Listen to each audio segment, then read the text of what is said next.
ओम नमः सिद्धेभ्याय जय श्री ओम नमः सिद्धेभ्याय जय श्री ओम नमः सिद्धेभ्याय। मंगलम भगवान वीरो मंगलम गौतमो गणी मंगलम कुंद कुंदाद्यो जयेन्द्रमोस्तु मंगलम। सर्वमंगल मांगल्यम सर्व कल्याण कारकम प्रधानम सर्वधर्माणां जैनम जयतो शासनम। जैनम जयतु शासनम जैनम जयतु शासनम। मोक्षमार्गस्य नेतारं वेत्तारं कर्म भूव्रतां ज्ञातारं विश्वतत्त्वानां वन्दे तद्गुणलब्धये।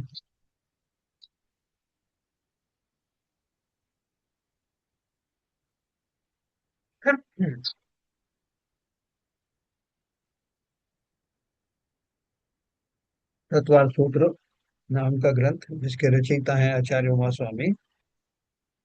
इसके अंतर्गत हमने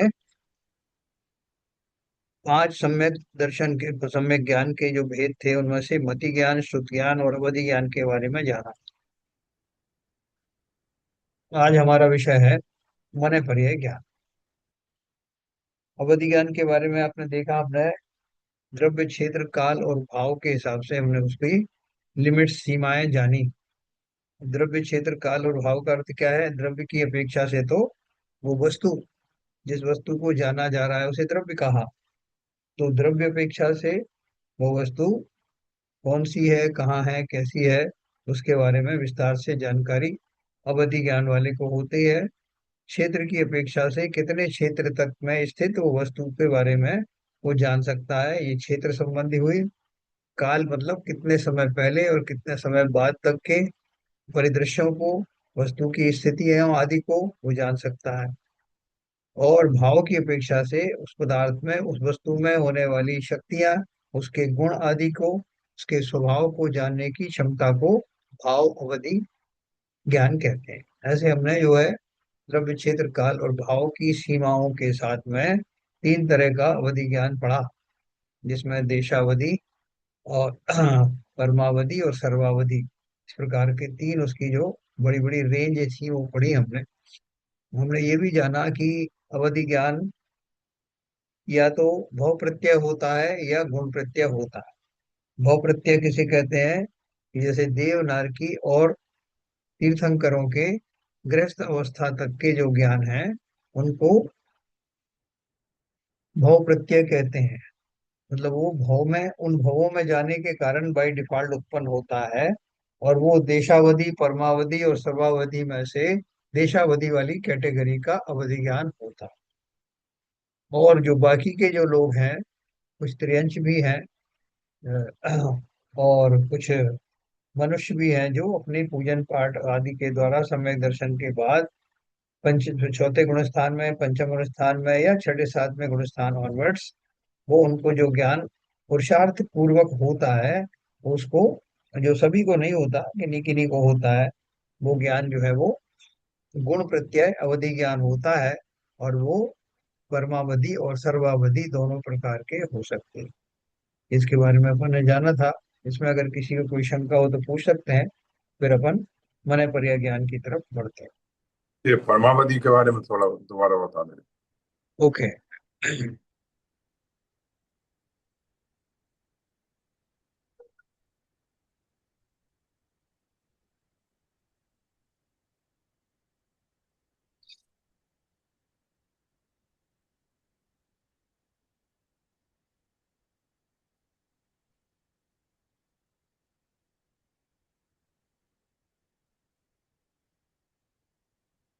देखिए, इसमें मैंने एक नोट्स बनाए हुए थे, उसमें मैं पहले देख लेता हूँ, फिर अपन इसमें भी देखते हैं कहीं दिया होगा तो। इसमें मैंने लिखा है कि परमावधि और सर्वावधि दोनों ही चरम शरीरी और महाव्रतियों के होता है। चरम शरीरी मतलब जिनको उसी भाव से मोक्ष जाना है। तो ये दोनों कैटेगरी मैंने संक्षेप में चार्ट में ऐसे लिखी हुई है। इसमें देखते हैं अपन, यहाँ कहीं कुछ लिखा है क्या। तो इसका मतलब ये हुआ हाँ। कि परमावधि और सर्वावधि गुण प्रत्यय अवध ज्ञान के दो भेद बताया। हाँ, अवधि ज्ञान, यस। और आपने अभी आपने नोट से बताया हाँ। ये दोनों दोनों तरह के अवध ज्ञान चरम शरीरी को होते हैं। यस। चरम शरीरी को होते हैं कि मतलब जो उसी भव से मोच जाने वाला है, उसी उसी को होंगे। यस। तो इनडायरेक्टली कह सकते हैं क्या कि जो जो अवध ज्ञान होता है भाई, मतलब नेसेसरीली उन्हीं को होता है जो उसको भव से मोच जाने वाले हैं। हाँ हाँ बिल्कुल। देखो इसमें ऐसा भी है। आ, मैं मतलब क्या। मेरा मेरा जो डाउट था, मैं फिर से हाँ। दोबारा था कि इससे तो ये निष्कर्ष निकलता है कि जो अवधि ज्ञान होता है गुणपत्य कैटेगरी में, वो उन्हीं को होता है जो उस भव से बोझ जाने मोक्ष है। वाला। और बिल्कुल सही। किसी मुनि को जो अगले भव से किसी से केवल ज्ञान होने वाला है, उन किसी मुनि को भी अवधि ज्ञान हो ही नहीं सकता है। ये वाला अवधि है, परमावधि और सर्वावधि वाला। तो मतलब गुणपत्य के तो दो ही भेद बताए आपने ना। है देशावधि, परमावधि और सर्वावधि। अच्छा अच्छा अच्छा। तो मैंने कैटेगरी आपको बताई है, परमावधि और सर्वावधि वाली। अब क्लियर हो गया। हाँ, परमावधि सर्वावधि जो ज्ञान होता है वो उसी वक्त से जाएंगे उनको होता है। और बाकी अवध ज्ञान होगा वो देशावधि कैटेगरी में आएगा गुणपत्य में। आएगा। यस। चलिए क्लियर हो गया। और देशावधि के दो प्रकार हैं। जो भव प्रत्यय वालों को जो होता है वो देशावधि, वो भी देशावधि होता है। और गुण प्रत्यय में चौथे गुण स्थान वाले, पांचवें गुण स्थान वाले, छठे गुण स्थान वाले जो हैं, उनको भी देशावधि फिर ज्ञान होता फिर तो देशावधि की और भी कैटेगरी हो गई ना। है। हाँ, और बहुत सारी कैटेगरी। जगन मध्यम उत्कर्ष। फिर यस यस उसके यस। क्षेत्र के हिसाब से और काल के हिसाब से हाँ, अनुगामी अननुगामी। अनुमानी वो सारे कैटेगरी। और भाव बिल्कुल। भाव भाव के हिसाब से जो आपने चार कैटेगरी बताई थी ना, हाँ, क्षेत्र देश। द्रव्य क्षेत्र काल और भाव उसके हिसाब से लिमिट है उनकी। यस यस, क्लियर हो गया। चलिए आगे चलते हैं।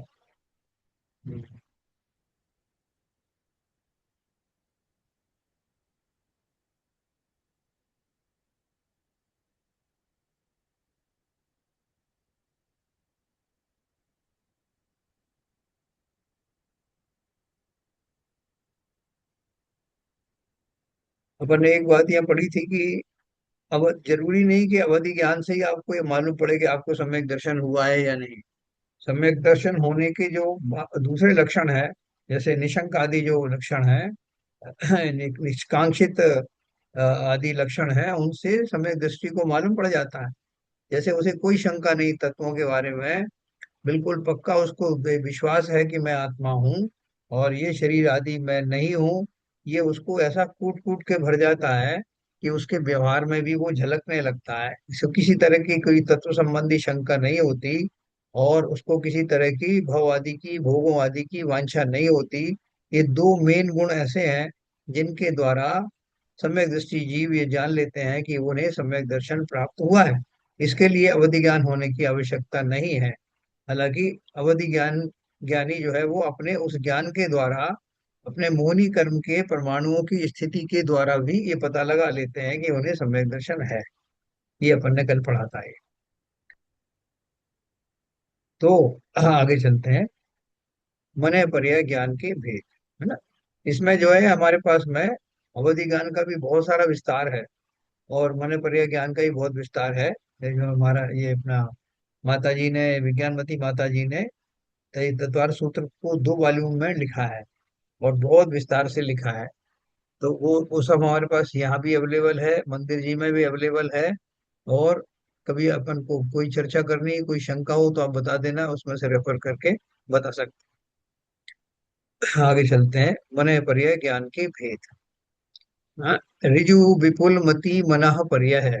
दो नाम, दो उसके भेद दिए उन्होंने। ऋजुमति मन पर्याय ज्ञान, ऋजुमति विपुलमति दो प्रकार का है। मन पर्याय ज्ञान की व्याख्या 9वें सूत्र की टीका में की गई है। दूसरे के मनोगत मूर्तिक द्रव्यों को मन के साथ जो प्रत्यक्ष जानता है, सो मनः पर्याय ज्ञान है ना। मन पर्याय का मतलब मन की जो पर्याय बनती है, किसके मन की, स्व के और दूसरे के मन में जो विचार साकार होते हैं। अपन कहते हैं उनके सपने साकार हो गए। तो सकने साकार मूर्त रूप हो गए। तो उसी तरह से जब जीव के अंदर में विकल्प उठते हैं, वो विकल्प किसी मूर्त रूप में पहुंचते हैं, लिक्विडिटी स्टेज में नहीं, कोई सॉलिड स्टेट उनकी बनती है। तो उस स्टेट को मन पर्याय ज्ञानी पहचान करके बता सकता है कि का किस तरह मतलब के भाव से का चल रहे मतलब ये हुआ हैं। हाँ। कि उनका भाव में जो चल रहा है वो नहीं मालूम पड़ सकता। हाँ, जब तक वो जब लिक्विड स्टेज में है, तब तक नहीं मालूम पड़ेगा। जब तक वो अ, पचन की या किसी और इंद्री के उसमें कन्वर्ट नहीं हो जाएगा। नहीं नहीं नहीं, देखो अभी जैसे आपका विचार आ रहा है कि किसी मंदिर का चित्र बनने वाला है आपके अंदर में, तो बनने से पहले थोड़ा सा ऐसा होता है ना, धूमिल धूमिल सा, थोड़ा थोड़ा सा लिक्विड स्टेज में कुछ कुछ बन रहा है, इधर उधर से जो है कुछ चीजें इकट्ठी होकर कुछ शेप ले रहा है। तो वो जो शेप ले रहा है भाव आपका, जब वो शेप ले चुकता है तब उसको मन पर्याय ज्ञानी देखता है। ऐसे तो हजारों को भाव आते हैं उनके द्वारा, कुछ भी एकदम पक्का नहीं पता पड़ रहा है कि आप क्या सोचना चाह रहे हैं, आप क्या अचीव करना चाह रहे हैं। नहीं, जब वो किसी मूर्त जैसे रूप। एग्जाम्पल के लिए हाँ।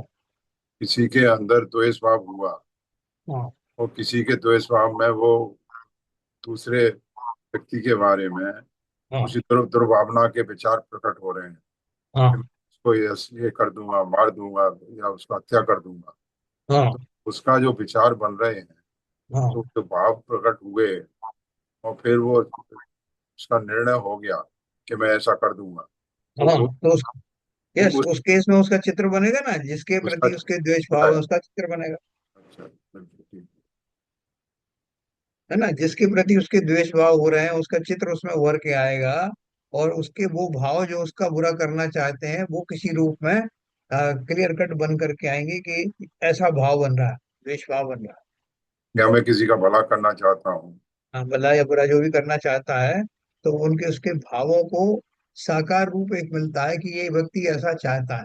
अपन वैसे भी अनजाने में ही अपन किसी को बोलते हैं कि तुम क्या चाहते हो कि उसको मार दिया जाए, तुम्हारी बातों से तो ऐसा लग रहा है कि तुम ऐसा सोच रहे हो।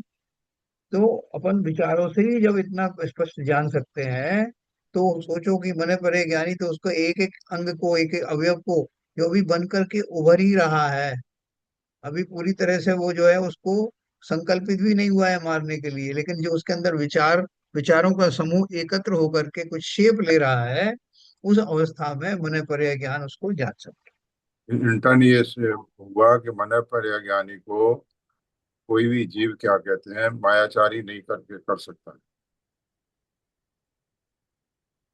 हैं। हाँ, उसमें दो तरह का आता है। अभी अपन ये दो तरह पढ़ रहे हैं, वो वही दो तरह है, जिसमें एक बहुत वक्र स्वभाव वाला है, जो जिसकी अंदर में बनने वाली वो रूपरेखा, वो जो ऋजुगति वाला है, ऋजुमति वाला, वो नहीं जान पाता। अच्छा। हाँ, बहुत वक्र हृदय वाले होते हैं, जिनको एकदम उनका क्लियर कट क्या इमेज बन रही है वो नहीं समझ पाते, लेकिन विपुल मति वाले जो हैं वो सबको जान। बहुत बढ़िया। तो देखो, मने पर्याय ज्ञान की व्याख्या 9वें सूत्र में की गई है, दूसरे के मनोगत मूर्तिक द्रव्यों को, मूर्तिक मैंने आपको इसलिए कहा कि वो लिक्विड स्टेज में जब वो होती है वो बातें तब नहीं, लेकिन जब वो ठहर उनमें एक ठहराव आता है कि आप क्या करना चाहते हो, तो वो ठहराव के साथ में जो शेप बनता है, उसे मूर्तिक द्रव्य, उनका उसका आकार लेता है, उसको बोलते हैं उसके भावों ने आकार ली, अर्थात वो, और वो आकार कैसा है, मूर्तिक द्रव्यों, मनोगत मूर्तिक द्रव्यों को मन के साथ जो प्रत्यक्ष जानता है, सो मने पर्याय ज्ञान है। किसी व्यक्ति ने एक भाव किया कि मेरे को कुछ चाहिए, अभी वो सोच रहा है कि मुझे संसार में क्या चाहिए, सोचते सोचते उसके दिमाग में आया कि मुझे एक मोतियों की माला चाहिए, कि सुंदर मोती हो। जैसे ही उसके अंदर में वो भाव आया, तो मोतियों की माला का शेप उसके अंदर बन गया। तो वो उसने मन पर्याय ज्ञान वाले तुरंत जान लिया कि तुम्हारा विचार ये चल रहा, ऐसा।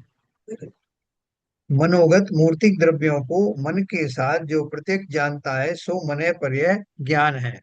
अब देखो, दूसरा दिया द्रव्य अपेक्षा से मने पर्याय ज्ञान का विषय, है ना, इसमें भी द्रव्य क्षेत्र काल और भाव के हिसाब से मने पर्याय ज्ञान का स्वरूप क्या है।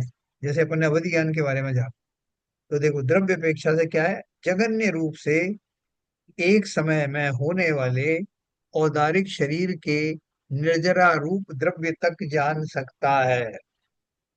उत्कृष्ट रूप से 8 कर्मों के एक समय में बंधे हुए समय प्रबद्ध रूप द्रव्य के अनंत भागों में से एक भाग तक जान सकता है ना। क्या अर्थ हुआ इसका?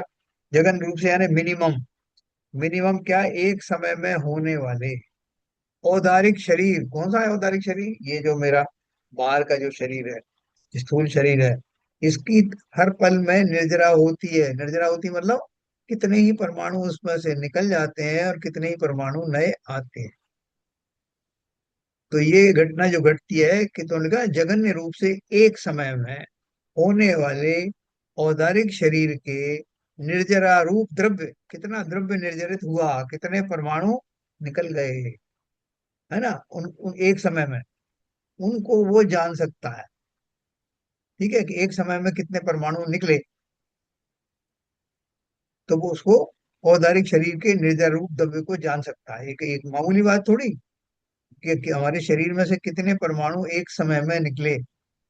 फिर ये तो मिनिमम हुआ। उत्कृष्ट रूप से 8 कर्मों के एक समय में बंधे हुए समय प्रबद्ध रूप द्रव्य के अनंत भागों में से एक भाग तक जान सकता।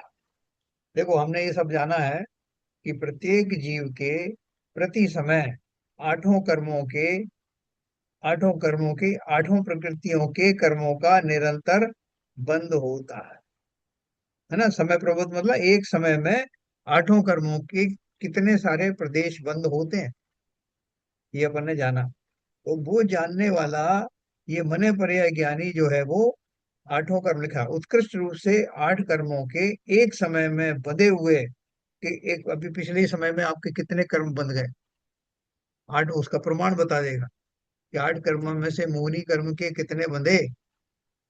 हाँ, और वो कितने होंगे? अनंत होंगे। मान लो मोहिनी कर्म की अपन बात करें, तो मोहिनी कर्म के कितने परमाणु बंधे एक समय में? मालूम पड़ा कि 10 करोड़ बंधे। तो 10 करोड़ का जो अनंतवा भाग है, या ये पहला भाग, 10 करोड़ को थोक में इकट्ठा समूह में नहीं, उस समूह का भी एक एक इकाई उसको वो जान सकता है। सामूहिक रूप से नहीं, बल्कि एक एक करके नहीं, कितने मोहिनी कर्म। वो तो उसकी लोएस्ट लिमिट हो गई। एक परमाणु को जान सकता है, मगर वो 10 लाख परमाणु बने तो उनको भी जान सकता है ना। 10 लाख में मतलब वो कह रहे हैं कि उसका मिनिमम समूह रूप से नहीं, बल्कि इंडिविजुअल के रूप में जान सकता है। ये मतलब उसकी रेंज पूरी हो गई। यस, एक एक से लेके और जितने परमाणु बंधे हैं, बराबर, और ठीक समझे। आठों आठों कर्मों के कौन कौन से उसके बंधे हैं, कहाँ कहाँ वो कितने परमाणु कौन से उसमें गए हैं, हाँ, तो उसमें उसकी स्थिति भी जान सकता है। वो स्थिति क्यों, वो अनुसार। सब अभी आएगा ना, वो सब आएगा। ये अभी द्रव्य अपेक्षा से हुआ, है ना, बाकी के अभी 3 बाकी है। तो ये द्रव्य अपेक्षा से इतना जाना। तो अभी देखो एक और सबसे बड़ी बात, जगन्य रूप से उसने जो औदारिक शरीर के निर्जरा रूप द्रव्य को जाना, वो द्रव्य कौन सा है जिनसे शरीर बनता है? वो है नो कर्म। दो कर्म कितने कितने निखर गए। नो कर्म वर्गणाओं से, नो कर्म वर्गणाओं से शरीर का निर्माण होता है। और कर्माण शरीर का निर्माण कर्माण वर्गणाओं से होता है। मन का निर्माण मनोवर्गणाओं से होता है। ठीक है, तो जो औदरिक शरीर है और तेजस शरीर है, उनका निर्माण मतलब अलग अलग वर्गना है ना, परमाणुओं के अलग अलग समूह हैं जिनसे ये रचनाएं होती। बाहर का जो शरीर है, तेजस शरीर है, बाहर में दिखने वाली ये टेबल कुर्सी आदि जितनी वस्तुएं हैं, इन सबको का जिनसे निर्माण होता है वो नो कर्म वर्गणाएं होती हैं। तो जो कि इसमें सब दो पार्ट हो गए इसके, द्रव्य अपेक्षा से। एक पार्ट तो हो गया जघन्य रूप से वो औदारिक शरीर के जो शरीर है, उससे उसके कम से कम एक परमाणु का निर्जलित होना, और कितने परमाणुओं का निर्जलित हुआ एक तो एक मालूम हो गया। और उत्कर्ष रूप से आठों कर्म कर्म कर्म परिणाम को भी वो जान सकता है। हाँ, जो नो कर्म वर्गणाएं हैं वो स्थूल होती हैं यस। कंपेरेटिवली। कर्माण शरीर, कर्माण ये जो कर्म कर्माण परगणाएं हैं वो तो बहुत उनके सूक्ष्म हो मुकाबले, गई। वो तो बहुत। हाँ, बहुत सही पकड़ा आपने। तो ये जो जघन्य रूप से जो ग्रहण हो रहा है, उसमें न केवल वो उसे उस द्रव्य को जान रहा है जो निर्जरित हो रहा है, जो है वो उसकी संख्या तो बहुत कम है एज कम्पेयर टू जो आगे वाला है। और दूसरा क्या है कि वो नौकर वर्गणाएं हैं, तो मोटी वर्गणाएं हैं। तो ये तो आगे जघन्य में, जब उत्कृष्ट में जाओगे तो सबसे सूक्ष्म वर्गणाएं कार्माण वर्गणाएं होती। तो उन वर्गणाओं का एक समय में बंधे हुए, समय प्रबद्ध यानी प्रति समय बंधे हुए कर्मों के द्रव्य को वो पूरी रेंज जान सकता है। तो बड़ा एक प्रश्न और उठता है यहाँ पर हाँ कि पहले उसमें तो शरीर के नौ क्रम से कितने उसके परमाणु निखर गए, और उसके साथ में नए परमाणु आए, उसके हाँ। बारे में भी ज्ञान ज्ञान होता है तो उसको। बिल्कुल होगा, बिल्कुल होगा, बिल्कुल इसी होगी तरह इसका ही। यहाँ पर जो आपके एक बंधे हुए जो कर्म बंधे हैं उत्कृष्ट कैटेगरी में, उसमें हाँ, कितने कर्म निर्जित हुए, उसके बारे में भी उसको ज्ञान होना चाहिए। रियल चेंज होता है। तो ये मैं ये खाली एक साइड बताया, हाँ। 22% ट्रू है। बिल्कुल बिल्कुल बिल्कुल। एक समय में बंधे हुए समय प्रबद्ध रूप द्रव्य के, यानी कितने ज्ञानी होंगे वो। और इसलिए आप देखो, मने पर यह ज्ञान सिर्फ मुनियों को होता है। और वो भी कब होता है? सभी को होता नहीं है। बहुत ही रेयर केस में होता है। हाँ, तीर्थंकरों को अवश्य ही सभी को दीक्षित होते ही हो जाता है, क्योंकि उनको तो केवल ज्ञान भी होने वाला है। तो ऐसे ही मनोवरीय ज्ञान भी वो जो विशेष प्रकार की जो, जिनका जो उस लेवल पे पहुंच जाते हैं, ये रिद्धियों में आता है। तो देखो, तो ये अपने द्रव्य अपेक्षा से जाना कि कितने परमाणुओं को वो जानता है। अब क्षेत्र की अपेक्षा से, क्षेत्र अपेक्षा से इस ज्ञान का विषय जगन्य रूप से 2-3 कोस तक के क्षेत्र को जानता है ना। और उत्कृष्ट रूप से मनुष्य क्षेत्र के भीतर जान सकता है। अब ये क्या जान सकता है? ये तो लिमिट बता रहा है क्षेत्र अपेक्षा से। क्षेत्र अपेक्षा से किस वस्तु को जान सकता है? अवधि ज्ञान के विषय में और उसके विषय में क्या अंतर है? अभी तो था इतने क्षेत्र को जान सकता है, उतने क्षेत्र को, यहाँ भी है, तो कुछ फर्क है? फर्क ये होगा कि वो जो जीव है हाँ। वो अपने मन में कितने दूर तक की बात सोच रहा है कि वहां पर जाके मुझे इस आदमी की हत्या करनी, ऐसा है क्या? अपन इसको ये भी कह सकते हैं ना कि वो जो जीव कितनी दूरी पे बैठा हुआ है, जिसके चिंतन वो यहाँ कर रहे हैं। अच्छा अच्छा अच्छा। जघन्य रूप से 2-3 कोस तक के क्षेत्र को जानता है। उतने क्षेत्र में रहने वाले पर्टिकुलर किसी जीव को वो ध्यान करना चाहे तो उसके मन में क्या चल रहा है, इतनी दूर तक के भावों को वो जान सकता है। इतने दूर तक के जीवों के मन की बाहर बात वो जान सकता है। जघन्य रूप से 2-3 कोस तक के क्षेत्र को जानता है। और उत्कृष्ट रूप से मनुष्य क्षेत्र के भीतर जान सकता है। ठीक है। मनुष्य क्षेत्र कितना बड़ा है? तो शरीर का जो शरीर का जो आकार है।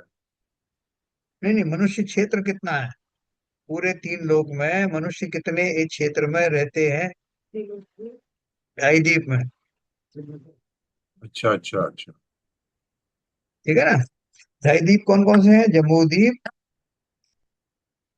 धात की खंड, और पुष्करार्ध, पुष्कर द्वीप का आधा भाग।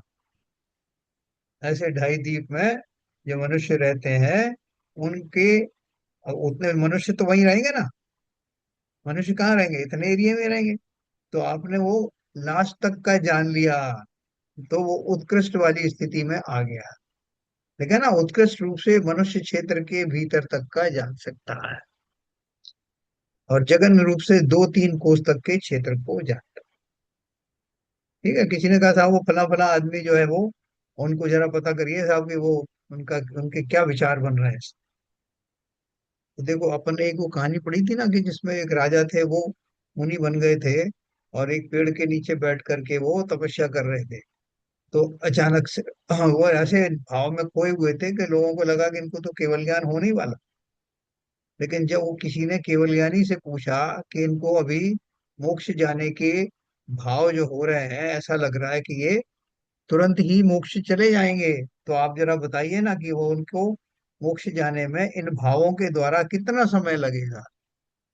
तो उन्होंने बताया कि अभी जो उनका भाव चल रहे हैं उस अपेक्षा से तो उनको इतने भाव धारण करने हैं जितने कि उस वृक्ष में जहां हम बैठे हैं उसके पत्ते की संख्या है। तो उन्होंने वो बड़ा ताज्जुब किया उन्होंने कि केवल ज्ञानी बोल रहे हैं कि इनको इतना समय, हमें तो लग रहा है कि तुरंत होने वाला है। फिर उन्होंने आगे प्रश्न किया कि महाराज, ये आपने उनकी स्थिति जो बताई वो तो अभी की देख के बताई होगी, लेकिन वास्तव में उनको कितना समय लगने वाला है और क्यों उनको लेट हो रहा है। तब उन्होंने पूरी चीज बताई थी कि इस समय उनके अभी अभी कोई उनके पास से होके गया है और उसने उनको उनके राजा राजा पने का याद दिलाई है कि महाराज, आप तो यहाँ आ गए दीक्षा लेके, आपके पुत्रों को मंत्री बहुत परेशान कर रहे हैं। तो तुरंत उनके हाथ जो है वो कमर पे जहाँ वो तलवार बनती है ना, वहां जा रहा था कि मैं अभी देख लेता हूँ। देखो जीव के भावों की दशा देखो, एक सेकंड में कहां से कहां चला जाता। जहाँ उत्कृष्ट इतनी तपस्या का भाव चल रहा था वहां एक क्षण के लिए ऐसे विकारी भाव हुए, और उन विकारी भावों को जिस समय प्रश्नकर्ता ने प्रश्न पूछा उस समय वो भाव चल रहे थे। तो इसलिए वो केवल ज्ञान में आया कि अभी जो भाव चल रहे हैं उस अपेक्षा से इतने समय उनको लगेगा। उन्होंने ये नहीं बताया कि भाव सुधर जाएंगे, जब पूछा तो बताया। और फिर ये भी बताया कि किसी व्यक्ति के संबोधन के निमित्त पा करके उनके भाव फिर से सही होंगे, पुनर्स्थापित होंगे, और ये इसी भाव से मोक्षित जाएंगे। इसी भाव से नहीं, थोड़े से मिनटों में ही चले जाएंगे। और वही हुआ, वो फिर वापस अपने अवस्थित हुए अपने भावों में कि किसका राज्य, किसके बच्चे, किसका क्या, इस सब को छोड़ करके मैं यहाँ बैठा हुआ हूँ और मैं किस तरह का चिंतन कर रहा हूँ। तुरंत वो अपने स्थिति में स्थापित हुए और वापस आए वो सज्जन, तो वहां पे देवों द्वारा पुष्प वर्षा हो रही थी, उनको केवल ज्ञान प्राप्त हो। तो केवल ज्ञान ने तो वो जान लिया। अब मन पर यह ज्ञानी भी इस सीमा तक जान सकता है। उतनी बारीकी से वो नहीं जानेगा, वो कर्मों के भावों के हिसाब से नहीं जानेगा, लेकिन वो उनके अंदर में जो शेप आ रहा है इस तरह के भावों का, उसे वो जान सकता है। इस अपेक्षा से मन पर ज्ञान भी सशक्त तो है, ये अपन समझ रहे हैं। तो यहाँ पर ने पढ़ा द्रव्य अपेक्षा से, क्षेत्र अपेक्षा से। जो मन पर ज्ञानी कहीं बैठे होंगे उनसे पूछा हो किसी ने कि वो पेड़ के नीचे जो बैठे थे उनका क्या हुआ, तो वो भी उतनी दूर की रेंज में अगर उनका है वो बता देंगे। ठीक है सर, तो ये हो गया क्षेत्र अपेक्षा। फिर काल अपेक्षा से इस ज्ञान का विषय, काल अपेक्षा से जगन्य रूप से दो तीन भवों का ग्रहण करता है और उत्कृष्ट रूप से असंख्यात भवों का ग्रहण करता है। कि किसी ने पूछा मने पर्याय ज्ञानी से कि महाराज वो जो रावण है अभी जो नरक में है, वो उसका किस तरह का चिंतन चल रहा है और वो अगले भव में कैसा चिंतन जो है वो करने वाला है। यानी उसकी जो कालब्धि आ रही इन भावों के परिणाम स्वरूप वो अगले जो दो तीन भाव में है वो उस तरह का उसका कैसा चिंतन होगा। तो वो जीव जो है आपको, वो मने पर्याय ज्ञानी आपको बता सकता है। क्या बताएं, जघन्य रूप से दो तीन भवों का ग्रहण करता है और उत्कृष्ट रूप से असंख्यात भवों का ग्रहण करता है। वो जो मारीच का जीव था जिसने असंख्यात भव धारण किए, आदिनाथ भगवान के समोशरण से निकल करके उसने अपने अभिमान में आकर कि 24 तीर्थंकर 24वां क्यों, मैं तो अभी बनूंगा दूसरे नंबर। और उसने उनके भाव, उनके ऋषभ देव की बातों पर भी विश्वास नहीं किया, अनर्गल वृत्ति अपनाई। उसके उन भावों को कोई जान सकता था कि नहीं, असंख्यात भाव में क्या होने वाला है। पहले से बता दिया कि इतने भाव तो ये अकौए का पेड़ बनेगा, इतने भावों में ये भील बनेगा।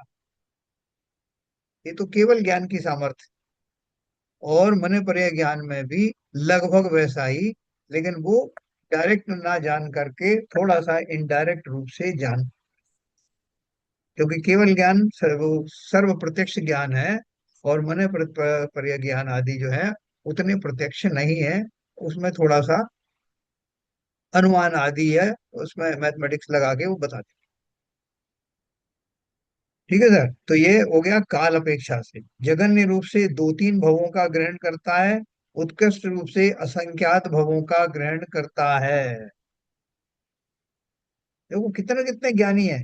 कल जो नीरजा जी ने पूछा था वो तो भावमंडल के मैं जो देख करके बताया था, वो उनकी अपने आप ऐसी रिद्धि प्रकट होती है। अवधि ज्ञान के द्वारा ये सब बहुत कुछ जान जाता है। मन परय ज्ञान से उससे ज्यादा जान पाता है। और मन परय ज्ञान से भाव की अपेक्षा से क्या क्या रेंज पाई जाती है। द्रव्य क्षेत्र काल और भाव। भाव क्या है? द्रव्य प्रमाण में कहे गए द्रव्यों की शक्ति को, यानी भाव को जानता है ना। द्रव्य प्रमाण में कहे गए द्रव्यों की शक्ति को जानता है। कौन सा द्रव्य कहा? जैसे पहले कहा था द्रव्य प्रमाण में, ये देखो, जगन्य रूप से एक समय में होने वाले औदारिक शरीर के निर्जरा रूप द्रव्य तक जान सकता है। यानी कौन सा द्रव्य हो? नो कर्म वाला द्रव्य है। पुद्गल पुद्गल शरीर। उद्गल का नो कर्म वाला, नो कर्म वर्गणाओं में आ, जो कुछ माल मसाला है उसको जानता है। तो उस माल मसाले की गुणवत्ता क्या है, उसमें क्या पावर है, कितनी शक्ति है, कितने उसमें स्पर्श गुण है, कितनी उसमें सूंघने की शक्ति है, कितना उसका स्पर्श है, वो हल्का है कि भारी है कि चिकना है, जो कि उस द्रव्य में जो शक्ति रूप से पाया जाता है, उस सब को वो शक्ति रूप से भी एनालिसिस कर पाता है। इसी तरह से उत्कृष्ट रूप से आठ कर्मों के एक समय में बधे हुए समय प्रबुद्ध कर्माण द्रव्य को जानता। उस कर्माण द्रव्य में कितनी शक्ति है, किस जाति के वो परमाणु हैं, कितनी पावर उनकी है, इसको भी ये भाव अपेक्षा से जानता है। तो अभी मैं आपको इसकी समरी बताऊंगा तो आपको क्लियर हो जाएगा। द्रव्य प्रमाण में कहे गए द्रव्यों की शक्ति को जानता है। अब ललित जी आपको समझ में नहीं आया होगा ये सब। आया क्या? अनम्यूट करिए। नहीं, मैं हाँ। ऐसा कोशिश करता हूँ सीखने की। आजकल ना मेरे को अक्सर प्रॉब्लम आती है एक्चुअली, तो इसलिए मैं ऐसे आनंद ले रहा हूँ, कुछ कुछ सीख जाता हूँ, कुछ नहीं सीख पाता। नहीं नहीं, देखो कुछ ऐसे आनंद लेने की जरूरत नहीं, एक्चुअल आनंद आएगा। देखो मैं आपको बताऊं कि आप मने पर्याय ज्ञानी हैं, आप मुनि बन चुके हैं, और आप कल्पना करिए आप मुनि बन गए हैं और आपको अपनी साधना के फलस्वरूप मने पर्याय ज्ञान प्रकट हुआ। इस ज्ञान के सहारे आप चार चीजें कर सकते हो। क्या कर सकते हो? कि आपने ध्यान लगाया, किसी ने आपसे पूछा कि महाराज मुझे एक बात बताओ, मेरा एक रिश्तेदार है जो यहाँ से 4,000 किलोमीटर दूर चला गया है। अमेरिका कितना है? 4,000 किलोमीटर होगा क्या? 7,000 हाँ। पे। है? ज्यादा है। 7,000 से ज्यादा। वहां जा करके बैठ गया है। अब मैं ये जानना चाहता हूँ कि उसके मन में क्या क्या विकल्प आ रहे हैं। मुझे छोड़ के चला गया है, वो मेरे बारे में कुछ सोच रहा है, नहीं सोच रहा है, सोच रहा है तो कैसा सोच रहा है, और कब तक सोचता रहेगा। तो आपका ज्ञान आपने लगाया, कंसंट्रेट किया, तो आपको दिखाई दे गया वो कि यूएस के कौन से शहर में वो बैठा हुआ है, कौन से शहर में किस मकान में किस मुद्रा में बैठा है, और वो किस तरह का विचार कर रहा है। तो उन्होंने बता दिया कि वो ऐसा ऐसा है, और वहां से ये सोच रहा है कि मैं एक आध साल के अंदर अंदर वापस आ जाऊं, और ये भी सोच रहा है कि एक साल के बाद जब आऊंगा तो सीधा आपके घर ही आऊंगा। तो वो उन्होंने कैसे जाना? उसके योग्य जो परमाणु हैं और उनका माइग्रेशन कैसा होने वाला है, कितने समय बाद वो माइग्रेट होंगे, क्षेत्र से क्षेत्रांतर होंगे, और उसका जो विचार चल रहे हैं वो विचार भी अंदर में शेप ले रहे हैं, और शेप के माध्यम से उनको पता लग रहा है। तो वो सारा आपने उनको बता दिया कि वो आपका दोस्त जो है, आप चिंता मत करो, आएगा तो सही लेकिन एक महीने बाद आएगा। बोले महाराज कहाँ है? बता दिया कि भाई यूएस के फला फला शहर में है। बोले फला शहर में। मगर तो शहर तो बहुत बड़ा है, उस शहर के अंदर में किस जगह पे है? तो वो आपको गली मोहल्ला वो सारा बता देंगे। इस समय वो क्या कर रहा है वो समय के हिसाब से ही बता देंगे, और उसका क्या चिंतन चल रहा है ये भी बता देंगे। तो बड़ा चमत्कृत हो जाएगा वो कि आपने उसके बारे में सब कुछ बता दिया, जबकि वो इतना दूर रह रहा है। और जो उसकी जो थॉट प्रोसेस है वो कितना पावरफुल है। उन्होंने बोला कि उसका थॉट प्रोसेस बहुत जबरदस्त है। उसने संकल्प किया है कि यहाँ आने के बाद में वो मुनि दीक्षा लेगा। इस तरह के उसके थॉट चल रहे हैं। उसके जो मोहिनी कर्म के परमाणु हैं वो निरंतर कम होते जा रहे हैं, और 1 साल के अंदर अंदर वो इतने हो जाएंगे कि उसका जो मुनि बनने का जो संकल्प चल रहा है वो साकार होगा। ये सब किसने बताया? आपने बताया। क्यों बताया? कि आपके पास मने पर्याय ज्ञान आ गया था। तो कोई ने आपसे पूछा कि महाराज ये तो बहुत बड़ी बड़ी बातें हैं, हमको तो इतना सा बता दो कि कल मैं क्या खाऊंगा। तो आप क्या कहोगे? कि मने पर्याय ज्ञानी के पास आए हो, दूसरे लोग कहेंगे मने पर्याय ज्ञानी के पास आकर के ये पूछ रहे हो कि मैं कल क्या खाऊं। कितनी बड़ी रेंज के धारी हो आप, तो आपसे तो ऐसी चीज पूछें जो विशिष्ट हो, जो और कोई ज्ञान, केवल ज्ञान के अतिरिक्त और कोई ज्ञान की इस रेंज में नहीं आती है, वो बातें पूछो ना। तो वो ऐसा ज्ञान आपको हो गया, लेकिन उस ज्ञान के फलस्वरूप ना तो आपको कोई अभिमान है कि मेरा ज्ञान इतना तगड़ा है, मैंने इतनी बातें बता दी। ना ही आप उस ज्ञान से संतुष्ट होकर अपनी साधना छोड़ रहे हो। ये तो सहज में आपकी ज्ञान का की जो आ, क्या बोलना चाहिए, उसकी जो पारदर्शिता है, ज्ञान की जो स्वच्छता है, उसके कारण से वो वस्तुएं आपको वैसी दिखाई दे रही हैं। उसमें आपको कोई विशेष एफर्ट करने की जरूरत नहीं पड़ी। ऐसा मन पर्याय ज्ञान है जो सामने बैठे हुए को, दूसरे क्षेत्र में बैठे हुए को, यहाँ तक कि ढाई द्वीप के किसी भी क्षेत्र में बैठे हुए जीव के अंदर बनने वाले भावों और उन भावों की सामर्थ्य के बारे में पूर्णतः जानता है। ऐसे ज्ञानी को मुने पर्याय ज्ञानी कहते हैं। ठीक है सर, बना दिया आपको मने पर्याय ज्ञानी। भाई ये साहब, बहुत जैसे हम अपना स्वाध्याय क्लास है, इसे क्या थोड़ा सा रिस्ट्रक्चर करें तो अच्छा रहेगा क्या? लास्ट के 10 मिनट्स में आप कुछ आत्मा के गुणों का चिंतन करवाएं। जैसे अभी तो हम ज्ञान हासिल ही करते हैं, लेकिन जब तक चिंतन नहीं करेंगे, जब तक कुछ नहीं होगा। तो जैसे अभी बताया, एक बार आपने एक रूपक भी सुनाया था, ऐसा हाँ, कुछ आत्मा के गुणों का चिंतन करवाएं आप, तो क्या ज्यादा अच्छा रहेगा क्या? बिल्कुल बिल्कुल सही कहा आपने, बिल्कुल सही कहा।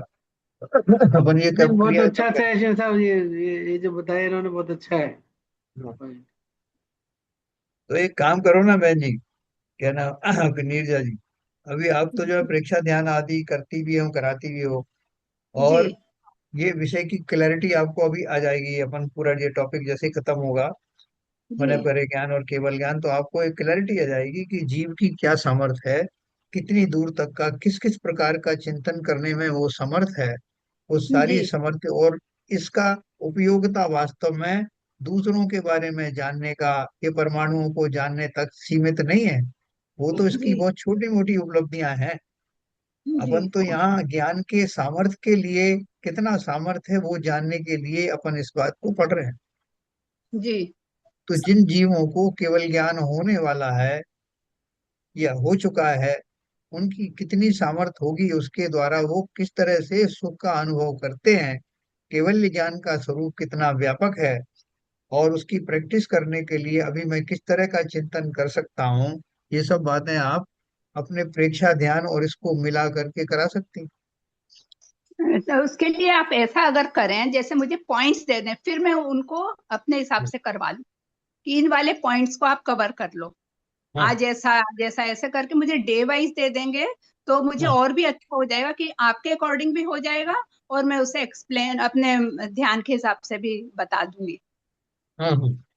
क्या क्योंकि उसमें क्या करना आपको होना जरूरी है, क्लैरिटी, कि आपको क्या आप मतलब चाहते हैं कि इस तरह की बात, इस तरह का चिंतन करा जाए। तो ओके। अपन मॉडल डाइवर्ट भी नहीं होंगे और हाँ, चिंतन भी कर लेंगे। बिल्कुल ठीक। देखो ऐसा है, मैंने एक विपश्यना क्लास ज्वाइन की थी। जी विपश्यना का आप नाम सुना होगा आपने। जी जी जी। ये गोयनका जी कराते थे, बौद्ध बौद्ध धर्म से निकला हुआ है शायद ये विपश्यना। बौद्ध तो धर्म का है। उसमें उन्होंने 10 दिन का एक कोर्स कराया था, मैंने भी किया था। तो उसमें उन्होंने मैंने आपको पहले भी सब कुछ बताया था कि एक स्कैन करते हैं वो अपने सिर के ऊपर, स्कल के ऊपर में बीचों बीच से वो ऐसी कल्पना करते हैं कि वहां से एक लहर, एक वेव जनरेट हुई है और वेव पूरे शरीर में भ्रमण कर रही। जी वहां से एक बिंदु से वो भ्रमण करना शुरू होता है और वो शरीर के शेष भागों में सब में होता हुआ, यहाँ कान से होता हुआ, नीचे थोड़ी पे होता हुआ, गर्दन में होता हुआ, पूरे शरीर को कवर करता है दोनों साइड से निकल के। जी। और हाथ के हर एक भाग में जाएगा, कमर के एक एक चिंतन में शरीर के समस्त भागों की कल्पना की जाती हम्म। है। और उस प्रोसेस में उसको इतनी सूक्ष्मता के साथ में वो व्यक्ति निरीक्षण करता है कि शरीर के किस भाग में आर्द्रता है, पसीना आ रहा है, कहाँ गर्मी है, कहाँ खुजली हो रही है, वो उसका पूरा महसूस करता जी है। और वो जब गहराई से चिंतन करता है तो वो ऐसा कर पाता है, एक्चुअल में कर पाता है।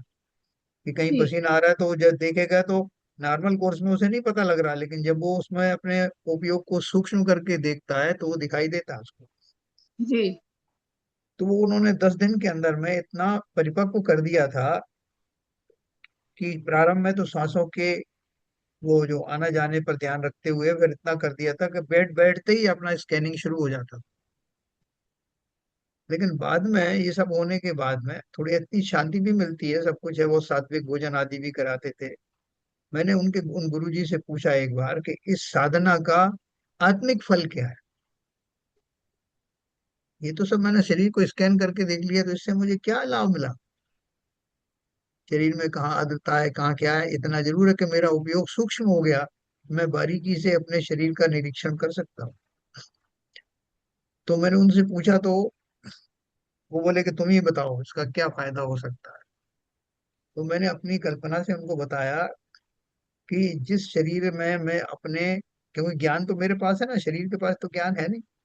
तो जब मैं अपने ज्ञान के उपयोग को इतना सूक्ष्म करके शरीर की एक एक गतिविधि का निरीक्षण कर सकता हूँ, तो मैं अपने अंदर होने वाले समस्त पॉजिटिव वाइब्रेशंस, भावनाओं को अपने पूरे उपयोग के साथ क्यों नहीं महसूस कर सकता। जहाँ शरीर का साम्राज्य समाप्त हो जाता है, उसके बाद उसके बियॉन्ड में मेरी सत्ता बसी हुई है और मैं अपनी सत्ता का ही अवलोकन कर रहा हूँ। ऐसा जी बार बार चिंतन करके मैं अपने उस अतीन्द्रिय सामर्थ्य और अतीन्द्रिय सुख का वेदन कर सकता हूँ। तो उनको ये बात ठीक लगी। मैंने इसके ऊपर एक पोएम भी लिखी थी विपश्यना के ऊपर उस टाइम पे। तो वो उनको गुरुजी को इतनी पसंद आई। इसमें मैंने यही लिखा था कि इसका अल्टीमेट उद्देश्य क्या है। उन्होंने वो सब जगह डिस्प्ले करवाई हो, यहाँ जहाँ वो हो रहा था कोर्स। तो कहने का मेरा अर्थ ये है कि जितने भी ज्ञान आदि हैं, वो ज्ञान में बाह्य जो है चीजें के स्वास्थ्य अच्छा हो जाएगा, ये अच्छा हो जाएगा, शरीर का पता लगेगा, मन स्थिति ठीक होगी, रोगों से मुक्ति मिलेगी, वो तो सब जो है छोटे मोटे लाभ हैं।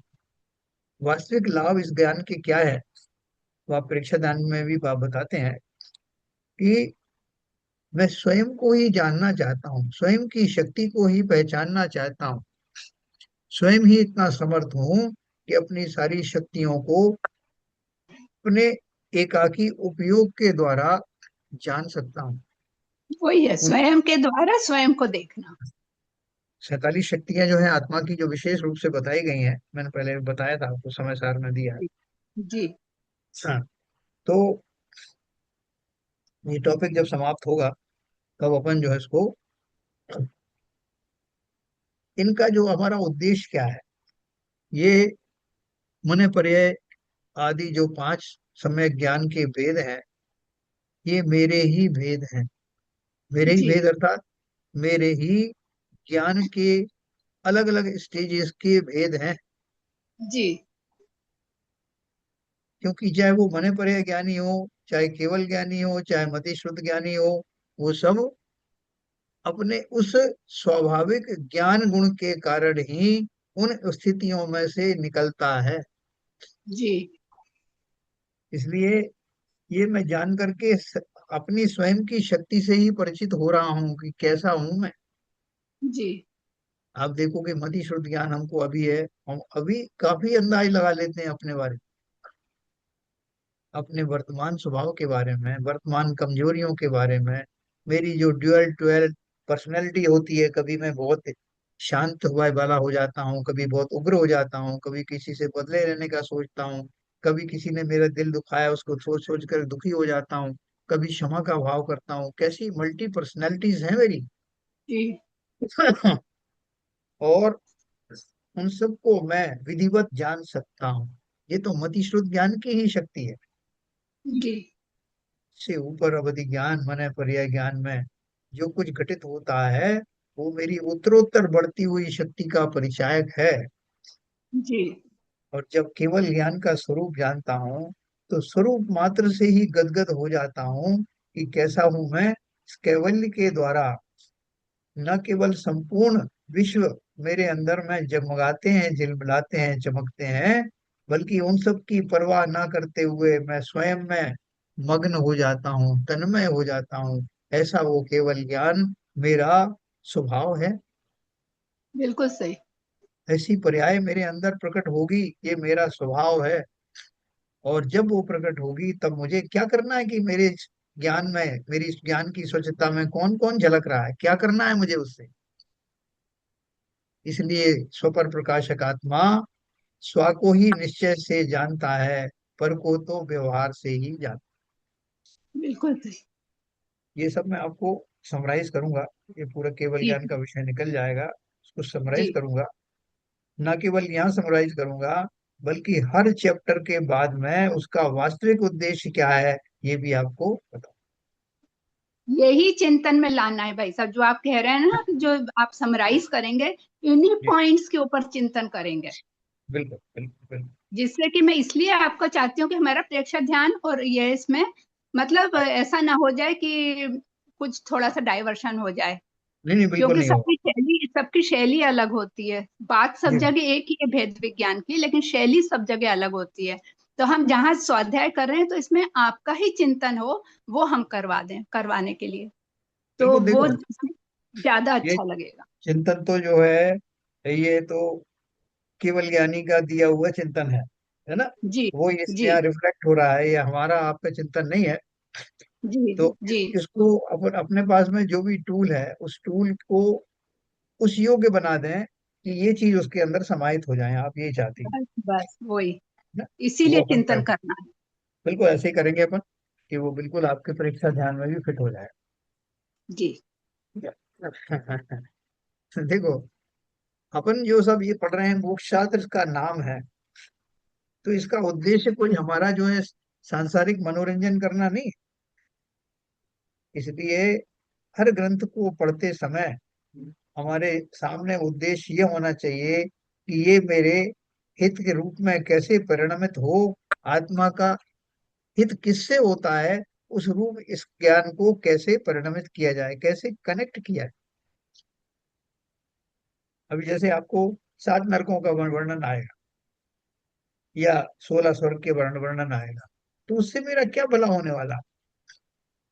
नगरों के बारे में, द्वीपों के बारे में, इतना सब जो कुछ आने वाला है, तो हम उन्हीं में ना खो जाएं। बीच बीच में ये याद रहे कि इनका इनका पठन पाठन क्यों हो रहा है, ये कैसे कनेक्टेड है मेरे आत्मोद्धार से। तो इस सब में मैं आप लोगों का सहारा लूंगा, आप ही मुझे बताएंगे कि एक वर्णन से मेरा क्या भला होने वाला। खासतौर से ललित जी मुझे बताएंगे कि ये वर्णन जो किया गया है 7 नरक का, इसको पढ़ने से कैसे मेरा जो है आत्मधर्म विकसित होगा। अपन सब इस चीज क्यों मिलकर के करेंगे, और वास्तव में वही हमारा उद्देश्य है। ठीक है ना। तो मैं थोड़ा सा और पढ़ता हूँ 2-3 मिनट। ठीक है नीरजा जी, ये अपना ठीक है, उद्देश्य ठीक रहेगा।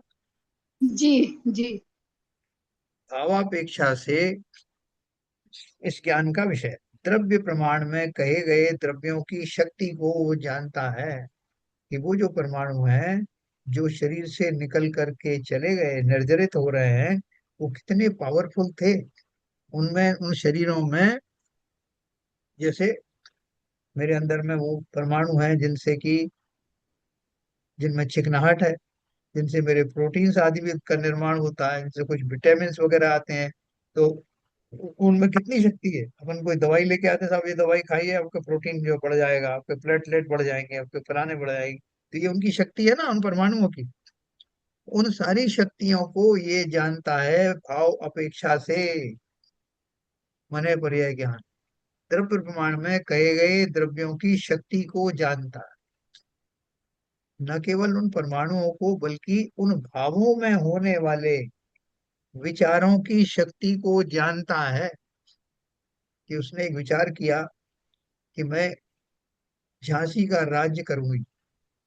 जीव ने ऐसा चिंतन किया। उस चिंतन में, उस संकल्प में कितनी शक्ति थी कि वो उसमें कैसे कैसे उसमें आगे बढ़ सकती थी। वो संपूर्ण चिंतन उसके संकल्पों में विद्यमान था, और उस संकल्प को ये मने पर्याय ज्ञानी जान रहा है। तो उसने क्या जाना? उस संकल्प को जाना, उस संकल्प में स्थित उन भावों को जाना, उन भावों की शक्ति को जाना। तो यहाँ पर द्रव्य प्रमाण से मैं कहे गए द्रव्यों की शक्ति को, यानी भाव को जानता है ना। अपन इसको अभी संक्षेप में अपन पढ़ रहे हैं, ब्रीफ में। मुझे कहीं मिलेगा तो मैं आपको इसका डिटेल भी बताऊं। इस ज्ञान के होने में मन अपेक्षा मात्र कारण है, वह उत्पत्ति का कारण नहीं है। है? उत्पत्ति का कारण क्यों नहीं है? क्योंकि देखो आगे लिखा है, इस ज्ञान की उत्पत्ति आत्मा की शुद्धि से होती है। इस ज्ञान के द्वारा स्व तथा पर दोनों के मन में स्थित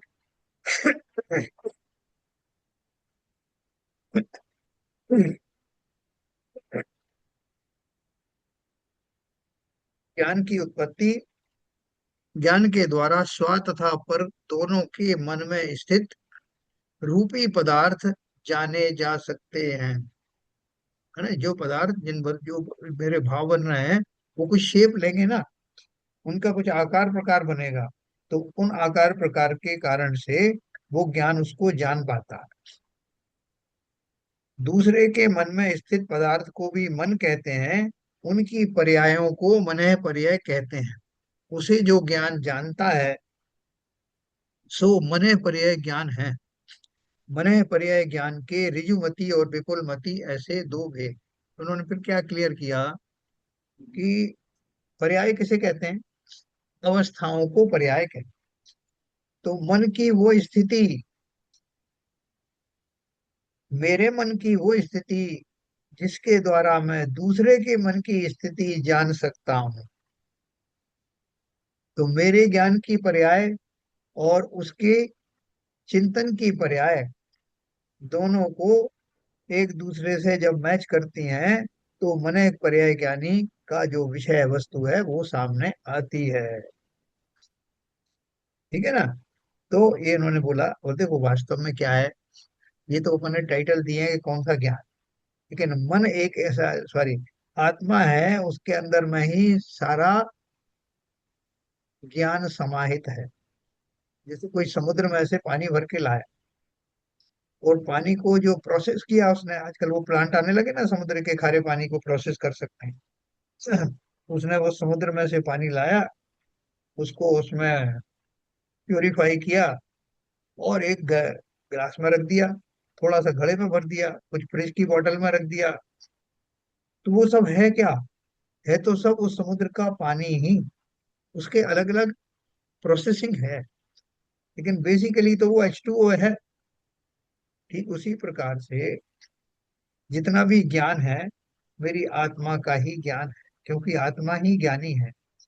उनकी अलग अलग शक्तियों की जो टाइटल है मैंने दे दिया, कि इतना वाला ज्ञान जो मन पर्याय कहलाएगा, ऐसा वाला ज्ञान जो है वो अवधि ज्ञान कहलाएगा, ऐसा वाला ज्ञान मति श्रुत कहलाएगा।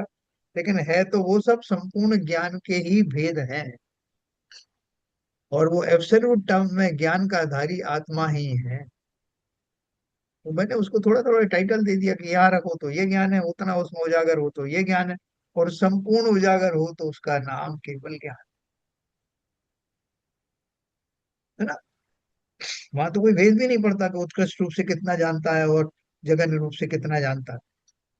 तो ऐसा जो ज्ञानियों का जो अलग अलग भेद पड़ते हैं, अर्थात मेरी वर्तमान दशाओं में मेरे ज्ञान का कितना कितना उघाड़ है, उसके द्वारा मैं कितना लिमिट में जान पाता हूँ, इन्हीं अवस्थाओं का नाम 5 प्रकार का सम्यक ज्ञान है।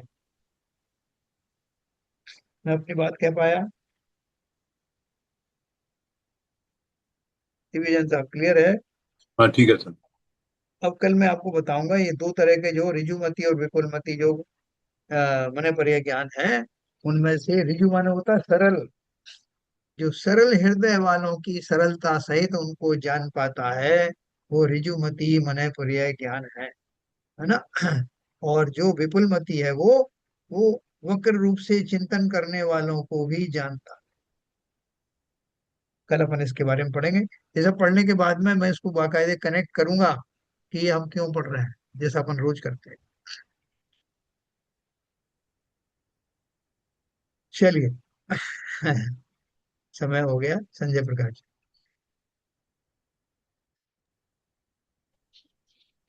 हे सारे देमा, हे सारे देमा, अज्ञानता से हमें तारे देमा।